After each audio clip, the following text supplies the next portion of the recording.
그 학벌도 백도 줄도 족보도 없어서 인사에서 물 먹는 게 아닐까라며 힘들어하는 사람들이 많은데요. 그런 경우 어떻게 해야 되나요? 그룹 인사팀장 8년을 부사장 시절에 그리고 고본무 회장님 모시고 그 스태프로 8년 동안 일을 하면서 제가 늘상 제일 많이 고민한 게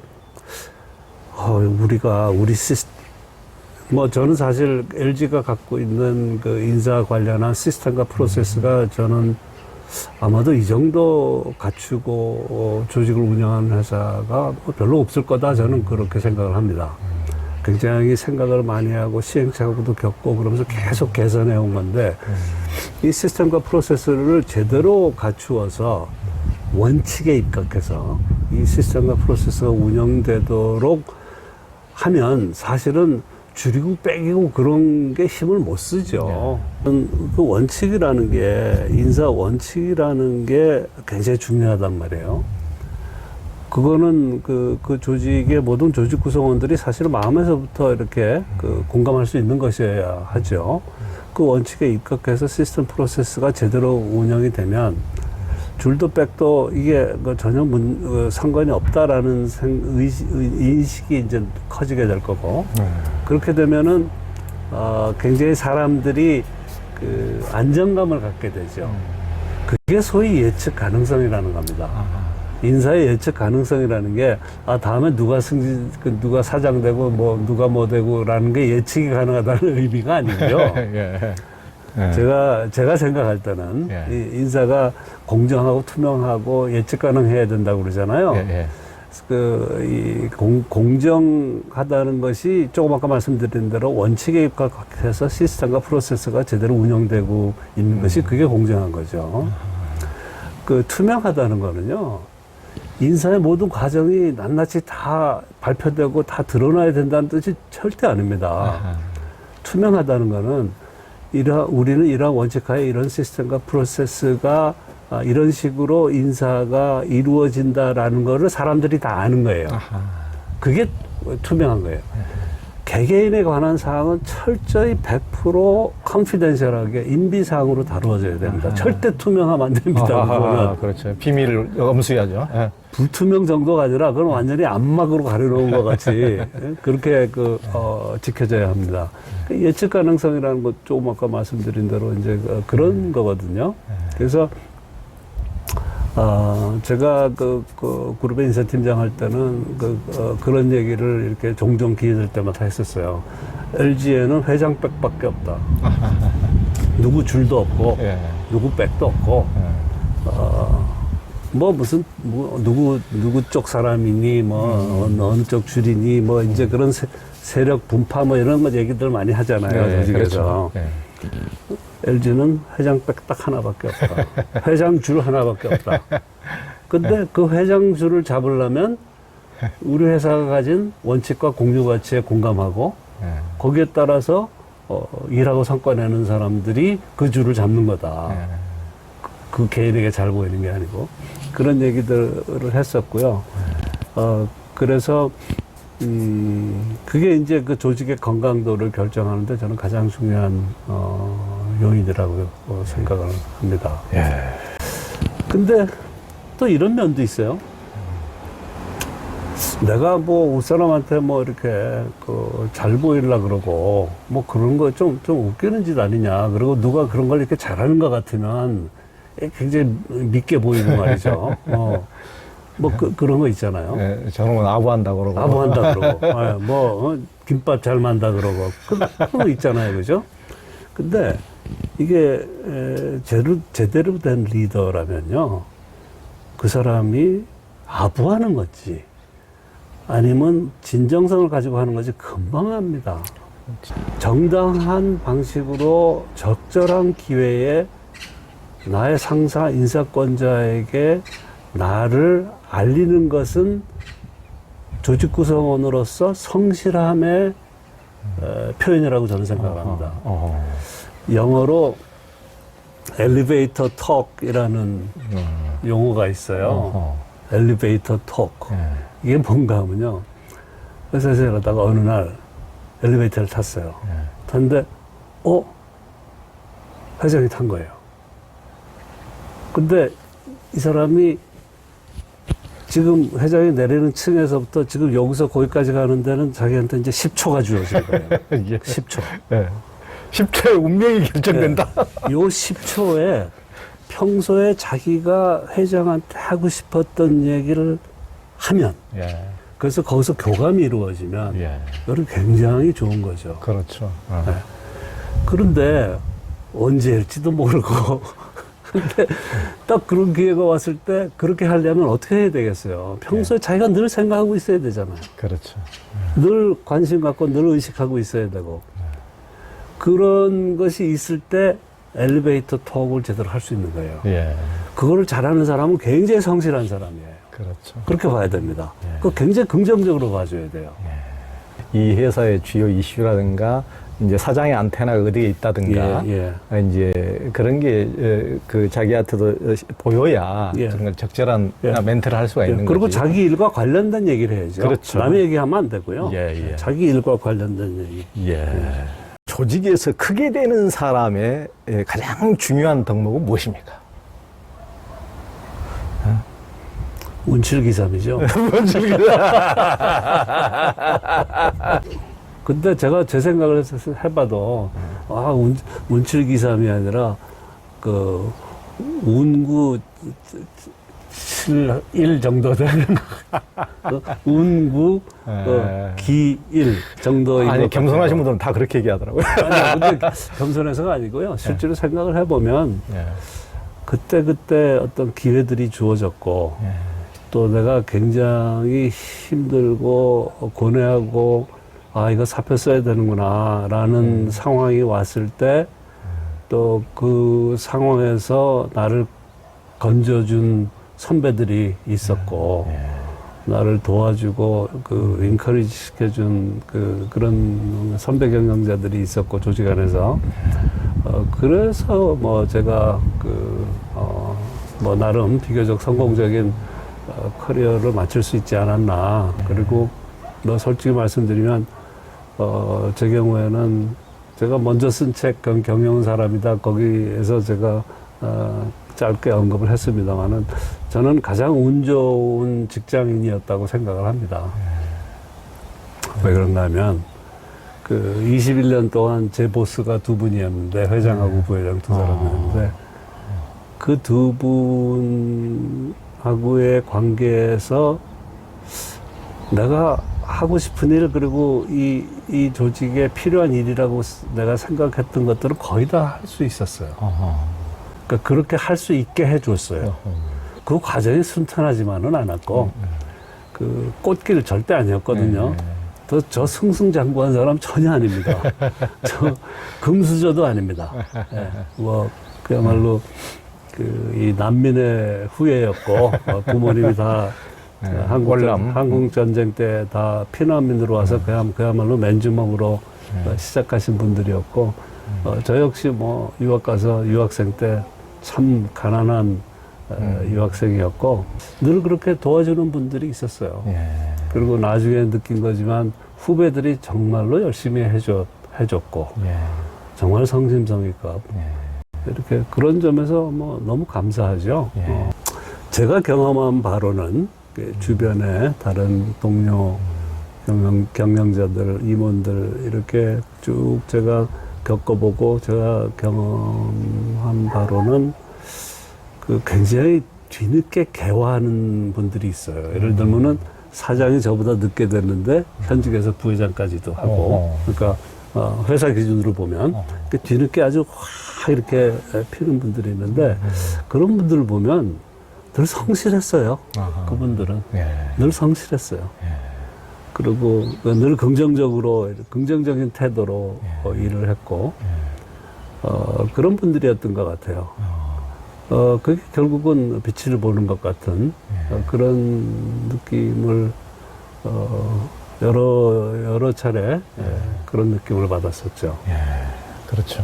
그러니까 운칠기삼이라고 하지만은 이렇게 이제 성공하신 분들을 보면은 방금 이제 말씀하셨듯이 많은 분들의 은혜로 이렇게 됐다. 대부분이 그런 생각을 가진 것 같아요. 자기 혼자 내 잘나서 내가 성취를 이뤘다 이런 분들이 아니고 대부분이 굉장히 이제 타인과 같이 더불어 살아가는 세상을 어떻게 보면 아는 거죠. 그러면서 내가 이룬 성공은 많은 사람들의 은혜 덕분에 이렇게 이런 분들이 결국은 또 성공도 성취도 이루는 것 같습니다. 한 직장인이 이병남 원장님께 질문한 내용입니다.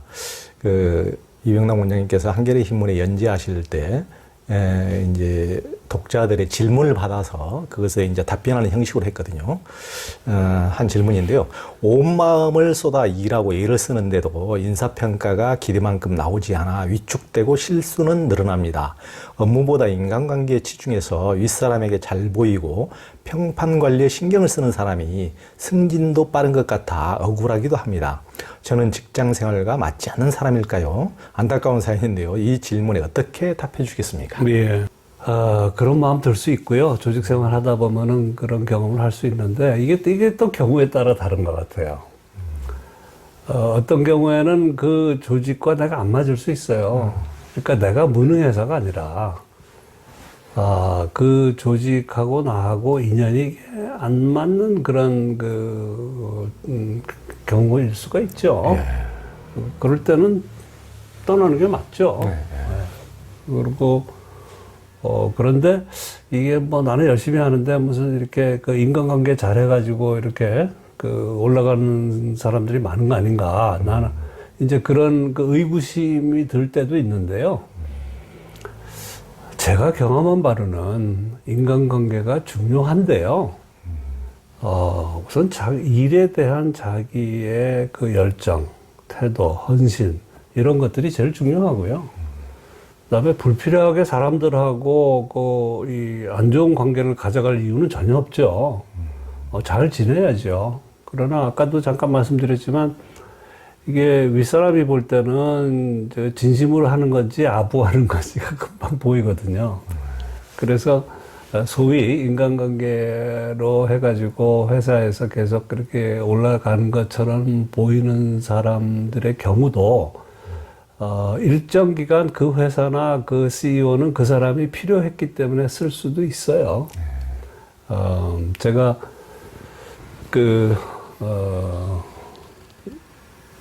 제가 이제 인사팀장 할 때 부사장 시절인데 이제 그 그룹의 인사 문제를 놓고 위에 이제 부장하고 한참 이제 뭐 우리는 디베이트를 많이 했어요.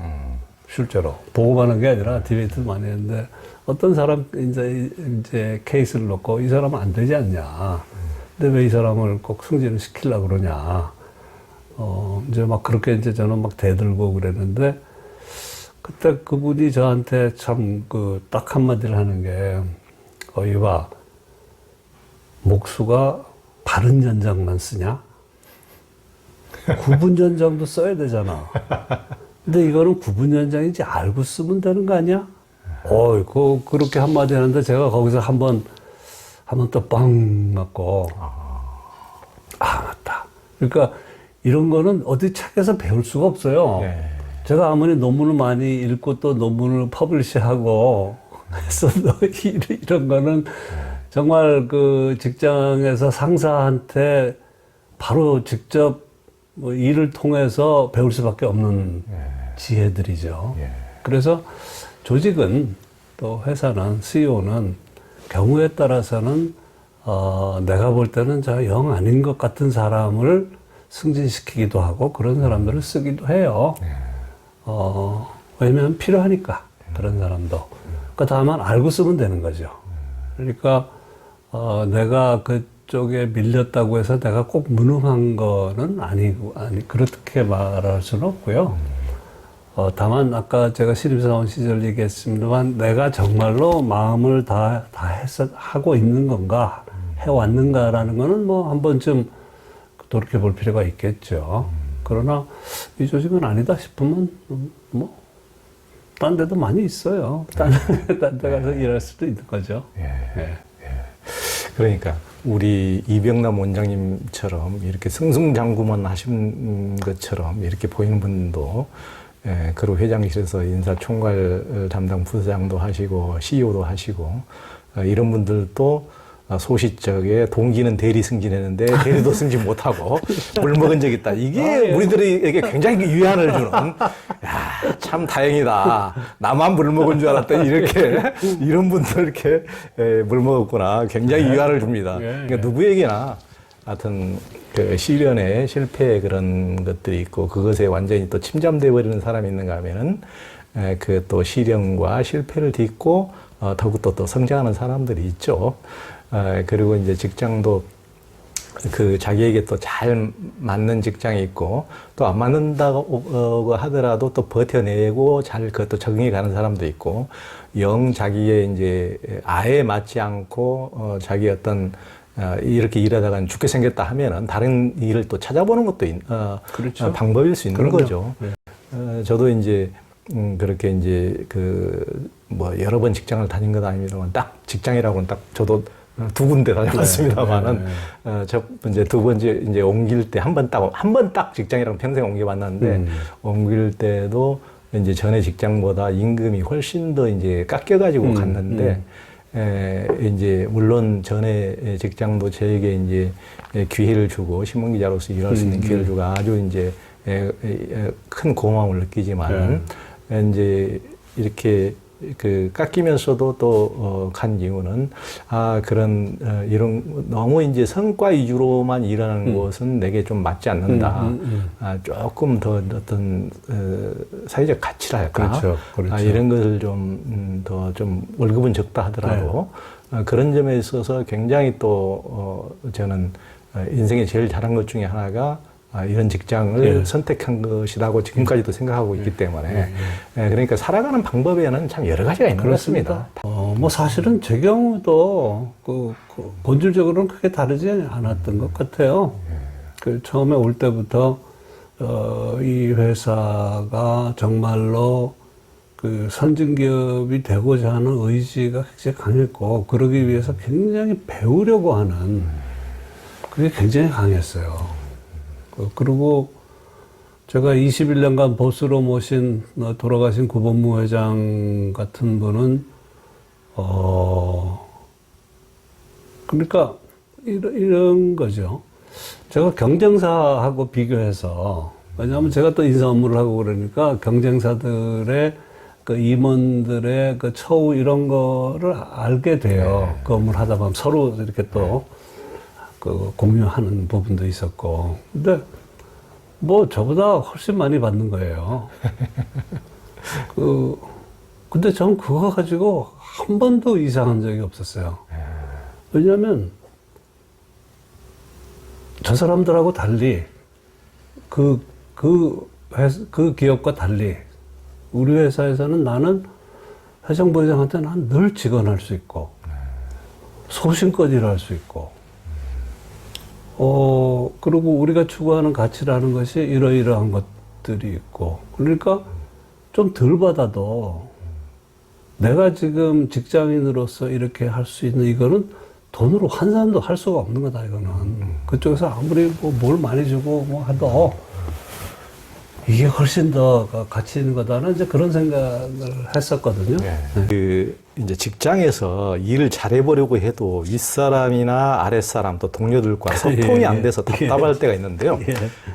특히 제가 팀원이라고 할 때 부장과 또 그 윗사람이나 전무하고 소통이 잘 되지 않으면 더욱 일이 막 꼬이고 힘든데 이럴 때는 어떻게 해야 됩니까? 참 제가 회사에서 특히 초기에 첫 5년 아이고 그거 가지고 참 힘들었었는데요. 이게 도대체 저도 그때까지만 해도 그러니까 이 수평 커뮤니케이션은 수평 커뮤니케이션이고 수직 커뮤니케이션은 수직 커뮤니케이션이라고만 생각을 하고 있었던 것 같아요. 그러니까 나는 내 윗사람한테 이렇게 하시오라고 딱 그 승인을 이미 받았고 그렇게 하려면은 내 밑에 있는 사람들은 당연히 그거를 그렇게 되도록 당연히 하는 게 그 기본 아니냐. 그렇게 안 하면 이건 문제다. 이제 그렇게 생각을 하죠. 수평 커뮤니케이션, 수평 커뮤니케이션도 당연히 중요하고 협조하고 뭐 이렇게 해야 된다는 거는 알지만 이게 수평 수직이 어떤 식으로 실질적으로 작동돼야 하는지에 대해서는 잘 몰랐던 것 같아요. 그때 이제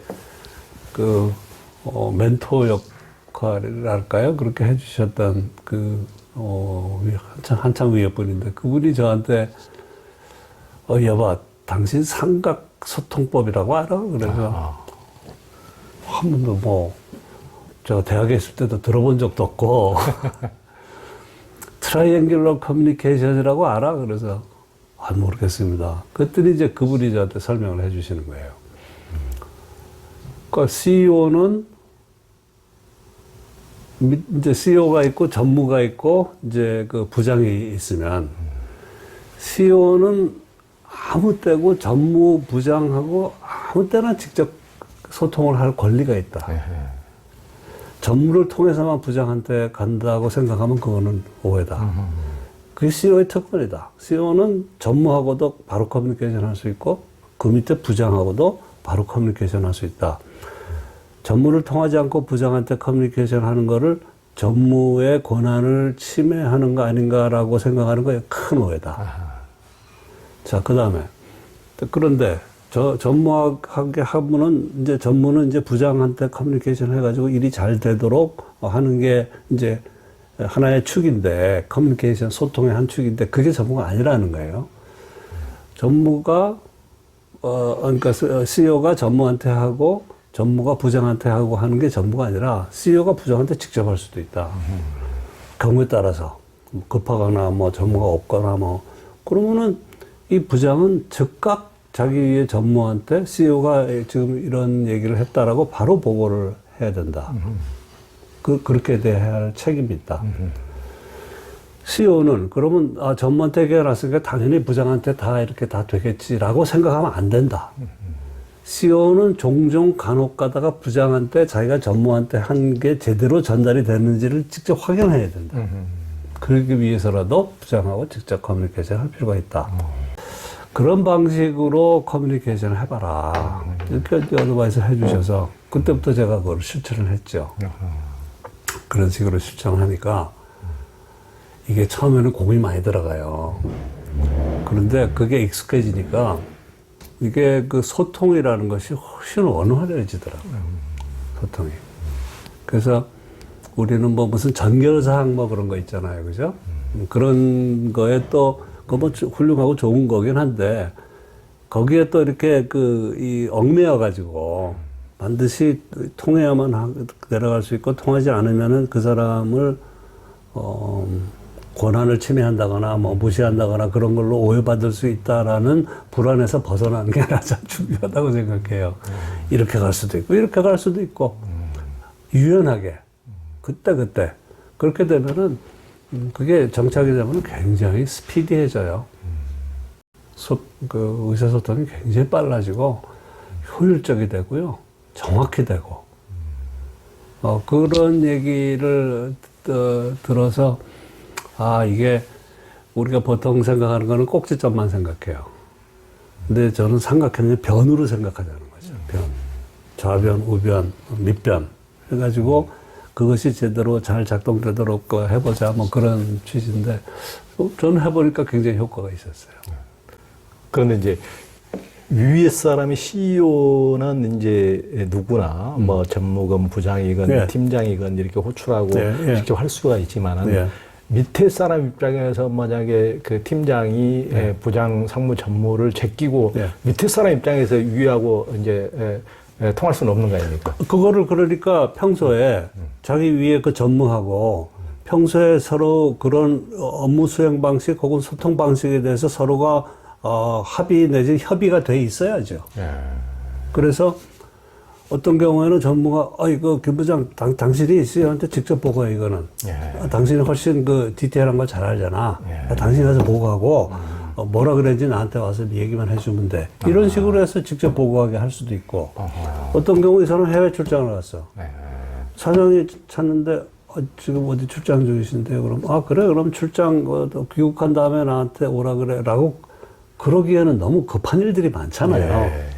그렇게 되면 바로 부장이 그냥 그러면 그 사장님 제가 대신 보호드려도 되겠습니까? 하고 바로 하고 그 다음에 바로 뭐 해외가 있으면 뭐 무슨 뭐 이메일을 하든지 카톡을 하든지 해가지고 오늘 이런 건이 있었는데 이렇게 보고를 했습니다.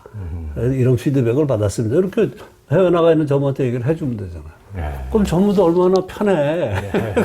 자기가 모든 걸 다 해야 되는 게 아니니까. 그러니까 그게 실용적일 수가 있는 거죠. 근데 그게 자리를 잡으려면은 좀 시간이 걸리겠죠. 그러니까 그런 굉장히 이제 실용 모두가 이렇게 작동이 돼야 되는데 이렇게 중간에 이제 꼰대가 감히 나를 제끼고 이제 그런 식으로 이제 되면 어렵죠. 이제 어려워지죠. 요즘은 이제 SNS가 발달되면서 많이 이제 투명해지고 있는데요. 뭐 비밀이 거의 없죠. 이제 그런데 이제 블라인드 같은데 이제 회사나 직장 상사의 문제를 이제 고발을 해서 이제 직장 윗사람들도 굉장히 고통받는 사람들이 적지 않는데요. 이걸 어떻게 봐야 할까요? 예, 저도 블라인드 이슈 얘기를 듣고, 근데 이렇게 보니까 회사의 중간 관리자들이나 임원들이 굉장히 두려워하더라고요. 블라인드에. 항상 전전긍긍하고, 여기 또 뭐가 올라오면 어떡하나. 그런데, 무서울 때는 달겨드는 게 최고 아니겠어요? 그러니까, 뭐가 올라올까, 이렇게 전전긍긍 하지 말고, 먼저 다가가야죠. 먼저 다가가서 이 사람들 생각과 얘기를 자꾸 듣고, 거기서 뭘 찾아낼 수 있을지, 좀 구체적으로 고민을, 해야 되는 거 아닐까. 블라인드 같은 것이 없어질 수는 없잖아요, 이제. 이 시대에, 이런 기술 플랫폼 하에서. 그러니까 그거는 계속 있을 거란 말이죠. 그러면 사람들이 왜 조직 내에서 문제를 해결하려고 들지 않고, 왜 그냥 블라인드로 그냥 가서 거기다가 그냥 올려버리고, 왜 그럴까? 혹시 내부에서 우리가 소통이 부족한 건 아닌가? 내부에서 얘기를 해봤자 관심 가는 사람도 없고, 이 사람들을 뭐 아는 척도 안 하고, 혹시 그래서 그런 건 아닐까? 그러니까 내부 블라인드를 우리가 운영해 볼 수는 없을까? 그러니까 블라인드 식으로 안에서, 내부에서. 그렇게 조금 더 선제적으로 할 수 있는 방법은 없을까? 좀 그런 생각도 들어요. 이게 구체적으로 어떻게 할지는 모르겠지만, 현직에 있는 분들이 고민하면 답이 아마 나오지 않을까 싶거든요. 그래서 MZ세대 이렇게 젊은 직원들하고 관계에서도 저는 제가 선배 경영인한테 배운 거, 회사 생활의 모토를 상사에게서 존경받고, 부하에게서 인정받자. 그거 저는 생각 참 많이 했어요. 처음 배우고 그 이후로 계속. 지금까지도 그 생각을 해요. 그러니까 지금 말이 나오잖아요. 생각을 하니까. 그러니까 보통은 그렇잖아요. 상사에게서 인정받고 부하에게서 존경받자. 근데요, 그거 아니에요. 반대가 돼야 돼요. 상사에게서 존경받는다. 어떻게 상사에게서 내가 존경을 받을 수 있지? 내가 탄탄하게 실력을 갖추고, 내가 소신껏, 우리 회사가 추구하는 가치에 매진하는 모습을 보이면, 상사가 날 함부로 못해요. 날 어려워해요. 그게 존경받는다는 거예요. 그러니까, 어떻게 감히 인사권자에게 그 사람한테 인사권이 있다고 생각하지 않으면 되죠.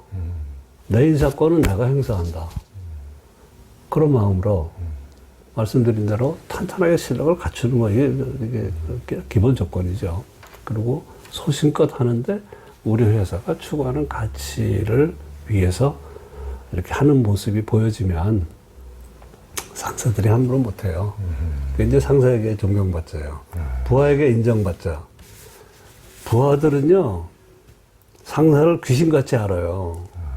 다 알아요. 다 안다고 전제를 하는 게 안전해요. 왜냐? 내가 그 사람의 상사이기 때문에 내 밑에 사람은 항상 나한테 촉각이 곤두서 있어요. 그러니까 나를 다 아는 거예요. 근데 이 부하에게서 소위 존경받는다라는 거는 그게 까딱 잘못하면은 내가 실수하게 만드는 부분인데 진정한 존경은 인정하지 않으면 존경 안 해요. 겉으로는 한다 하는 척 하겠죠. 그러면 근데 속으로 저 양반 진짜 대단하다. 방금 위에 가서 분명히 깨지고 왔는데 내가 올린 보고서 가지고 가서 깨지고 왔는데 왜 나한테 아무 소리 안 하지? 이상하네. 그러니까 그 사람 입장에서는 비록 내 밑에 실무자가 뭘 잘못 이렇게 해가지고 내가 그걸 가지고 보고를 하러 갔다가 깨졌다 쳐도 그걸 들어가서 보고한 사람은 나잖아. 만일에 뭔가 문제가 있었다면 내가 그거를 찾아냈어야지, 보고하기 전에. 내가 그걸 놓쳤잖아. 그건 놓친 건 내 책임이지. 이렇게 생각을 하는 거예요. 그러니까 실무자를 깨지 않는 거예요. 그러니까 실무자는 전정하죠. 그러나 그런 모습을 보면, 저 양반 진짜 대단하구나. 실력만 있는 게 아니라 저 사람이 저런 자세로 일을 하는구나. 이렇게 보면 저 사람은 결코 나를 부려먹고 이용해서 지가 출세하려고 하는 자가 아니다라는 걸 딱 인정을 하게 되면 그럼 저절로 존경해요. 저절로. 그러니까 부하한테 존경받을 생각할 필요가 없어요. 인정만 받으면 돼. 인정만 받으면 존경은 저절로 따라오는 거니까 그 관심 둘 필요도 없어요. 그런 의미에서 지금 중간관리자나 임원들도 이 MZ세대에게서 존경받으려고 하지 말고 인정받으려고 해보면 어떨까? 어떻게 하면 이 젊은 친구들한테 내가 인정받을 수 있을까? 이거 가지고 고민을 해보는 게 나는 도움이 되지 않을까 그런 생각을 해봤습니다. 오늘의 명언이네요. 상사에게 내가 인정받으려고 하면은 그 방식에서는 까딱 잘못하면 내가 오버할 수도 있고, 내가 거칠게 할 수도 있고, 인정받으려고. 나를 막 이렇게 과시하려고 하고, 그런 함정에 빠질 수가 있어요. 근데 내가 그렇게 하는 게 아니라 아까 말씀드린 대로 그런 방식으로 하면 상사가 나를 어려워하잖아요. 그래서 어떤 의미에서는 상사가 긴장해요. 불편할 수도 있어요. 아마 거기에 대한 가장 좋은 예가 아마 당태정과 위진과의 관계였을 거예요. 날 바른 소리 하니까. 아이고, 다 하루 이틀이지. 그러니까 나중에 막 목을 치려고 그랬잖아요. 위진 뭐 끝까지 왕비가 나서서 말려가지고. 그리고 끝까지 당태정의 위진을 내치지 않았죠. 그 사람은 당태정이 긴장하게 만든 거예요. 그러니까 싫을 수 있어요. 불편할 수 있어요. 그러나 그런 관계 속에서 그 사람은 신하로서 더 이상 더 좋은 역할을 할 수가 없는 그런 걸 해낸 거죠. 얼핏 지금 그 생각이 나네요. 그러네요. 그러니까 당나라라는 것은 동서양의 그때 비교에서도 가장 압도적인 최고 전성기였는데 중국 시대에서도 가장 오늘날로 따지면 미국 같은 나라였는데 그렇죠. 저기 백공국가였는데 그 나라에서도 당태종은 가장 성군 우리나라의 세종 같은 성군을 이루었으니까 그런 신화가 있었기 때문에 그런 시대를 열었겠죠. 황금 시대를. 그렇지 않았을까요?